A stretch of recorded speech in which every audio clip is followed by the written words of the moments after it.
तुम्ही अस्मिता प्रभाकर अग्निहोत्रीच आहात ना? हो, मी ही केस सोडवण्याच्या अगदी जवळ येऊन पोहोचले आणि आता मला तुमची साथ हवी आहे. आपण केस सोडवण्याच्या अगदी जवळ येऊन पोहोचलोय आता.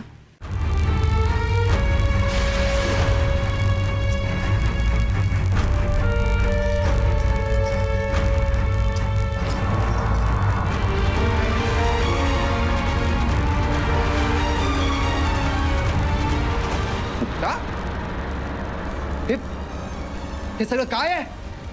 अहो काय पसार आहे? मी नाही केलं, मीच तुम्हाला विचारणार होते. मी आले तेव्हा हे सगळं असंच पडलं. खोटं बोलू नकोस. हे सगळं तूच केलंयस. अहो मी का करीन असं? आईने हाक मारली म्हणून मी तिकडे गेले होते. तिकडे कुणी मला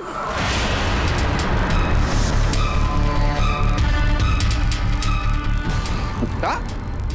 नाही नाही नाही तू मी माझा पासपोर्ट फाडलास. आता माझा विश्वास बसलाय की तू कंप्लीट वेडी आहेस. वेडी. अक्षय,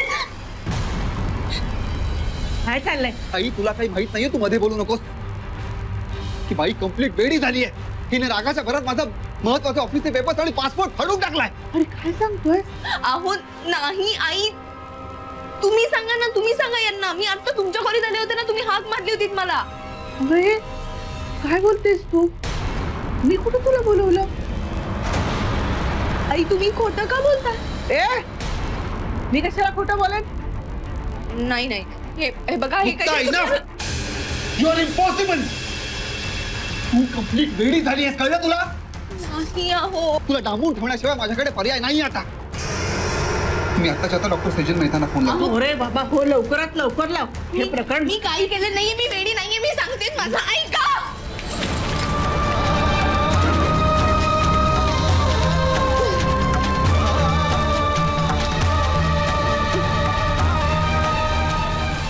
आता तुम्हीच सांगा, अशी कृत्य केल्यानंतर हिला शहाणं कोण म्हणेल? घरात ठेवून घेतलं ना, तोच वेडेपणा झालाय आमचा. माझ्या पोराच्या आयुष्याचं तर वाटोळं केलंय हिने. पण नाही, आता बस. काकू तुम्ही आधी शांत व्हा आणि आधी मुक्ताला बाहेर काढा. तिला असं कोंडून नका हो ठेवू. मॅडम, तुमचे उपदेश ऐकायला तुम्हाला बोलावलं नाहीये इथे. तुम्हाला सांगायला बोलावलंय की आता आम्हाला तुमची काही गरज नाहीये. तेव्हा परत इथे नाही आला तरच बरं होईल. प्लीज. पण मुक्ता आता सुधारण्याच्या पलीकडे गेली आहे. आम्ही तिला वेड्यांच्या हॉस्पिटलमध्ये ठेवणार आहोत. कळलं? नाही नाही मिस्टर अक्षय, मी मुक्ताचं फुल चेकअप केलंय. तिला वेळ लागलेला नाहीये. शी इज ऍब्सोल्युटली नॉर्मल. नॉर्मल? मग अशी मी तिच्यावर रागावलो तर माझे महत्वाचे पेपर्स आणि पासपोर्ट फाडून टाकला तिनं. बॅग बंद कपडे उधळले आणि वर म्हणते मी काहीच केलं नाही. उद्या रागाच्या भरात जीव घेईल कोणाच तरी आणि म्हणत मी काहीच केलं नाहीये. नाही नाही, ते तसं नाही करणार. तुम्ही प्लीज मला एकदा तिला भेटू द्या. पण तिने पुन्हा काही गडबड केली तर? नाही, ती तसं काही नाही करणार. तिला प्लीज एकदा बाहेर घेऊन या. आम्ही रिस्क घेऊ शकत नाही. एकदा नाही म्हटलं ना. थांब. ठीक आहे, एकदा त्यांना प्रयत्न करू दे. पण आता जर का पुन्हा त्रास झाला ना तर मात्र तर मी ही केस सोडेन. त्याशिवाय दुसरा पर्याय नाहीच आहे तुमच्याकडे मॅडम.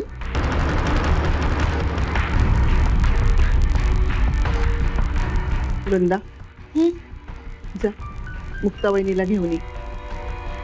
हो आणते.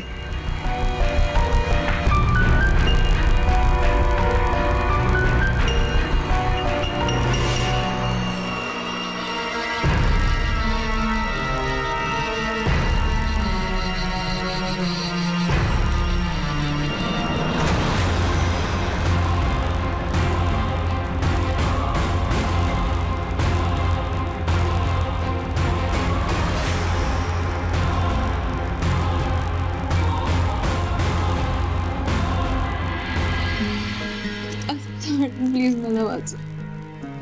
मला मला या सगळ्या त्रासातून मुक्त कर. हो हो, शांत हो.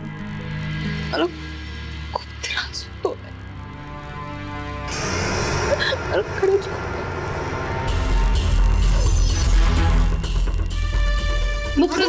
एक मिनिट.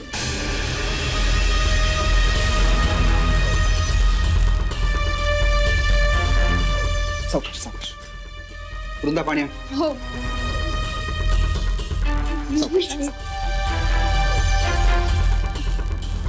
मुक्तावेणी दादा मुक्तावेणी पाणी घे.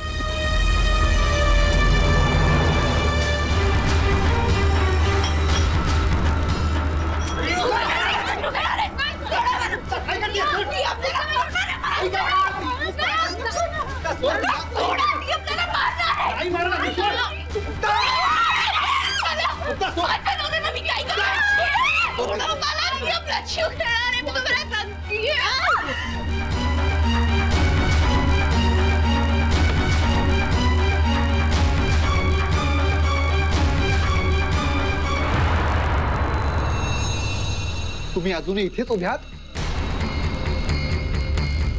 मी पाया पडतो तुमच्या. प्लीज चालत्या वाईत ना, प्लीज. तुमचं खूप नाव ऐकलं होतं, पण तुम्ही आमची घोर निराशा केली. ताईत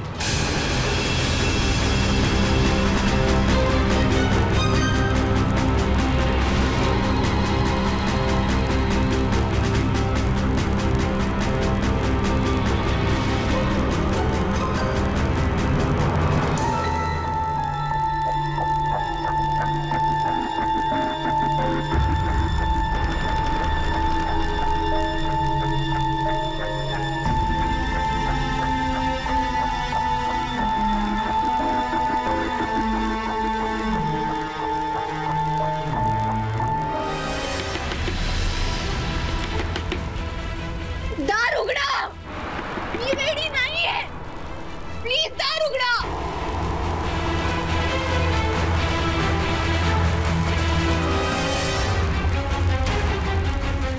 काय चाललंय हे सगळं? तुम्ही सगळ्यांनी पुन्हा एकदा तिला डांबून ठेवलंत. माझ्या मैत्रिणीच्या आयुष्याची ना वाट लावून टाकली तुम्ही सगळ्यांनी. नाही नाही नाही, चूक तुमची नाहीये, चूक माझी आहे. कारण मुक्त्यासारख्या चांगल्या मुलीला मी तुमच्या घरात लग्नासाठी सुचवलं. पण आता बस झालं. मी मुक्ताला आत्ताच्या आत्ता इकडनं घेऊन जाणार. आणि हो, तिचं काय करायचं ना ते मी बघ.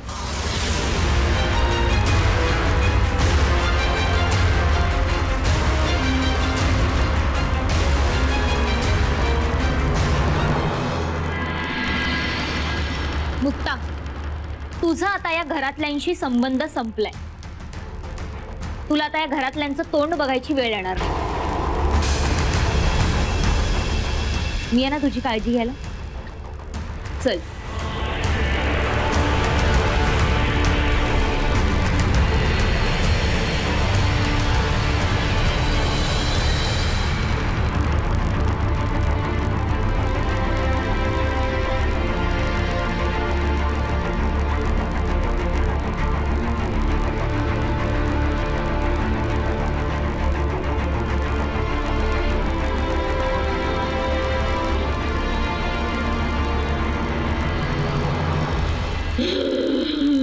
तुझ्या कुटुंबाच्या विनाशाला तूच कारणीभूत ठरणार. तूच.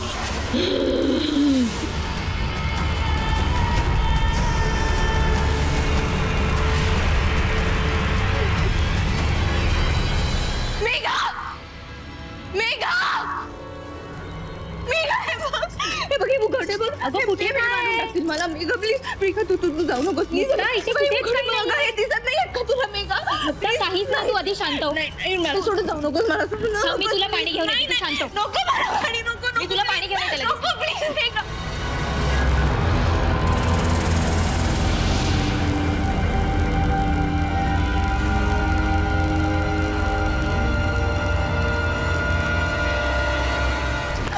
मारून टाकेन मी तुझ्या सगळ्यांना. सगळ्या घरातल्यांना मारून टाकेन. खून करेन तुझा.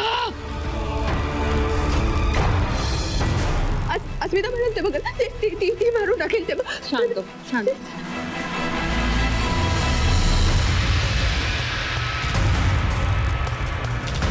खेळ तुझा संपलाय. मेघा,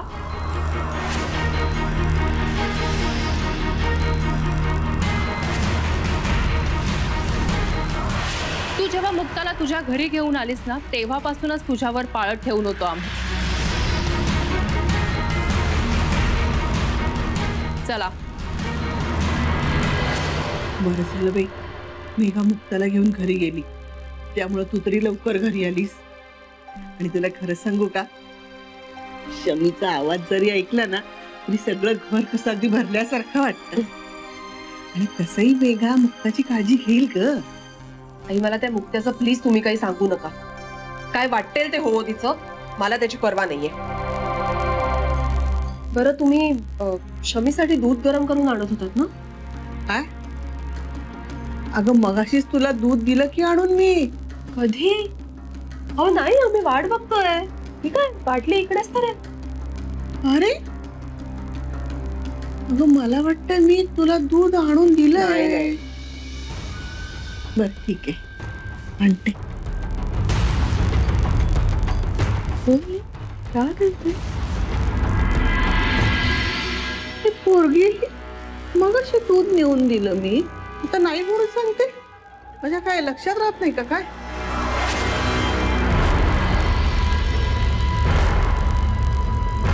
उमा, हा, कोणासाठी दूध घेऊन चाललीस तू? कोणासाठी म्हणजे? शमीसाठी. शमीसाठी? म्हणजे मगाशी सुद्धा तू. बघा तुम्ही पण बघितलं की नाही हो मला दूध घेऊन जाताना. तरी ती विनिता सांगते मी दूध तिला नेऊन दिलंच नाही म्हणून. विनिता? अगं कसं शक्य आहे? विनिता आणि शमी घरात कुठे आहेत? विनिता माहेरी नाही का निघून गेली शमीला घेऊन? अहो तुम्ही बरे आहात ना? सकाळी त्या दोघी परत नाही का आल्या? त्यांच्या रूम मध्ये आहेत. उमा, अगं काय झालंय काय तुला? तुला काही वेडबीड लागले की काय? हा? काहीतरी काय बोलताय?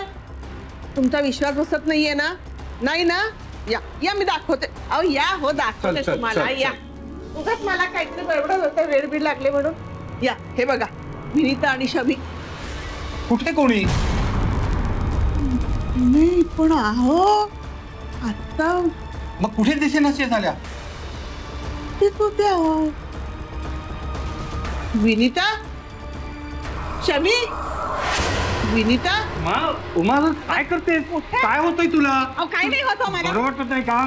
डॉक्टरला बोलवू का? नको बाई, काय झालं? विनिता, पाणी घेऊन ये लवकर. विनिता. अगं तू शांत हो बघू. बाबा काय झालं? काय झालं? अरे विनिता आणि आपली शमी कुठे आहे?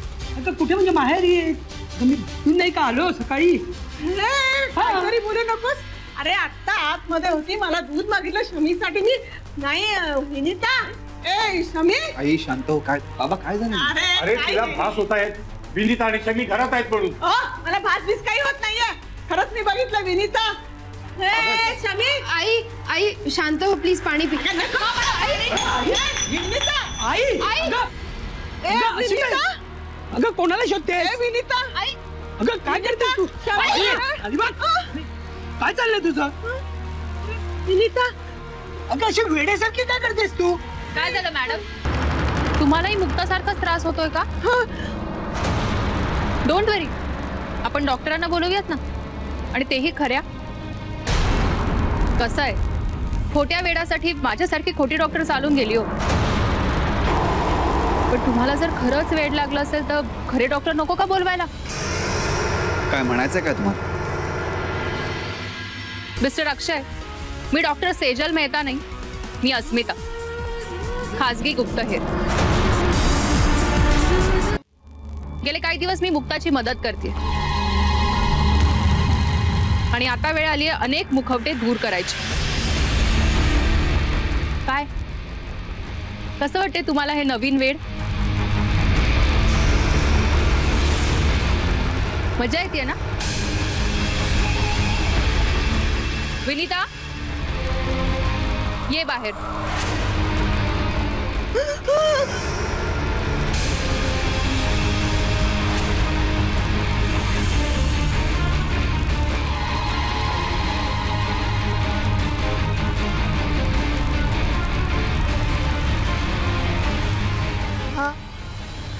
सगळा काय प्रकार आहे? हा तोच प्रकार आहे जो तुम्ही आणि वृंदा रेग्युलरली मुक्ता सोबत करत आलात. हो ना? आज आम्ही केला तेव्हा त्याची भीषणता जाणवली असेल तुम्हाला. म्हणजे तुमचं पितळ उघडं पडलंय आता. मिस्टर अक्षय, मुक्ताला काहीही झालेलं नाहीये. तिला वेड लागलेला नाहीये, ती अगदी व्यवस्थित आहे. हे घ्या रिपोर्ट.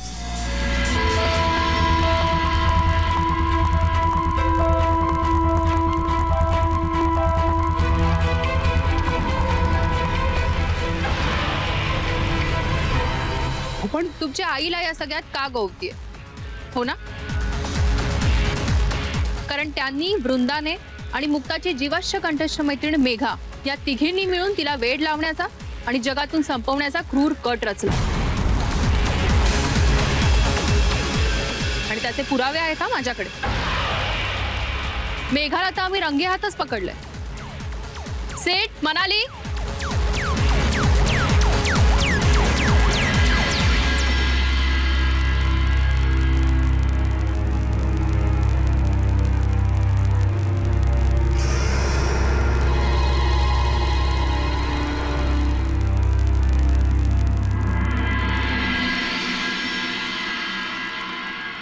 पण जेव्हा तपासाला सुरुवात केली तेव्हा हळूहळू एक एक गोष्टी उलगडत गेल्या.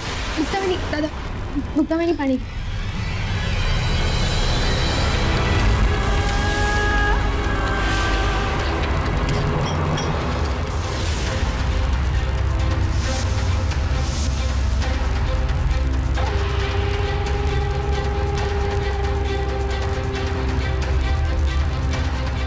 मुक्ता,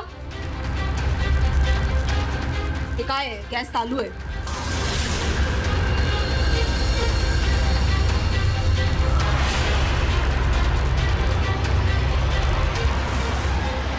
अगं, नळ चालूच का ठेवलाय?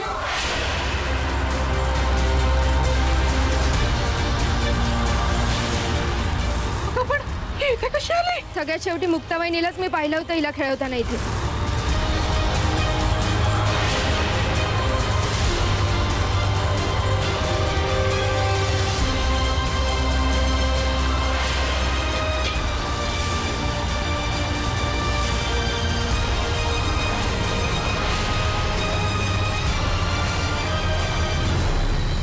तुमच्या भोंजाळ महाराजांच्या मठातून कळलं. मागे एकदा मेघा, वृंदा आणि सासूबाई त्यांच्या मठात गेल्या होत्या तेव्हा त्यांनी मेघाची ओळख भावी सून म्हणून करून दिली होती. कशासाठी केलं ते सगळं? मी सांगते. महाराजांनी सांगितलं होतं की अक्षयशी जी मुलगी लग्न करेल ती लग्नानंतर 15 दिवसातच मृत्युमुखी पडेल. आणि मेघाला तर अक्षयशीच लग्न करायचं होतं. इनफॅक्ट सासूबाईंना सुद्धा मेघा सून म्हणून हवी होती. म्हणून मग मेघाने डोकं चालवलं आणि मुक्ताला अक्षयच्या समोर उभं केलं. पण लग्नानंतर त्या भोंदू महाराजांचं भविष्य काही खरं ठरे ना. मुक्ता काही मरे ना आणि मेघाला काही सून म्हणून या घरात येता येईना. उलट मुक्ता आणि अक्षय अधिकच जवळ आले होते. म्हणून मग मेघा आणि सासूबाईंनी मिळून हा क्रूर प्लॅन रचला, मुक्ताचं आयुष्य उद्ध्वस्त करण्याचा. आता तुमच्या समोर सगळं चित्र आलेलंच आहे. या सगळ्यात काकांनी आणि विनीताने मला मदत केली म्हणून मी मुक्ताला वाचवू शकले.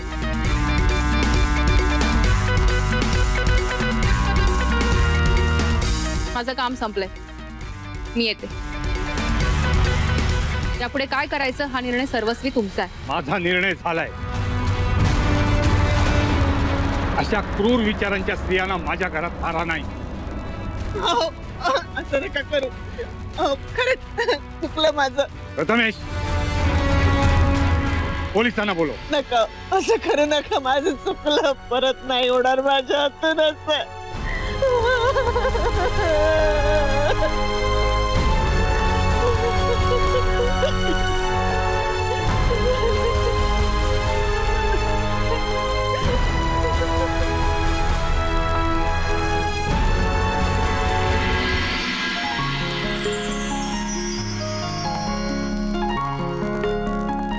Thank you madam, thank you so much. Mister Akshay, तुमची बायको खूप छान आहे, काळजी घ्या तिची. येतो आम्ही.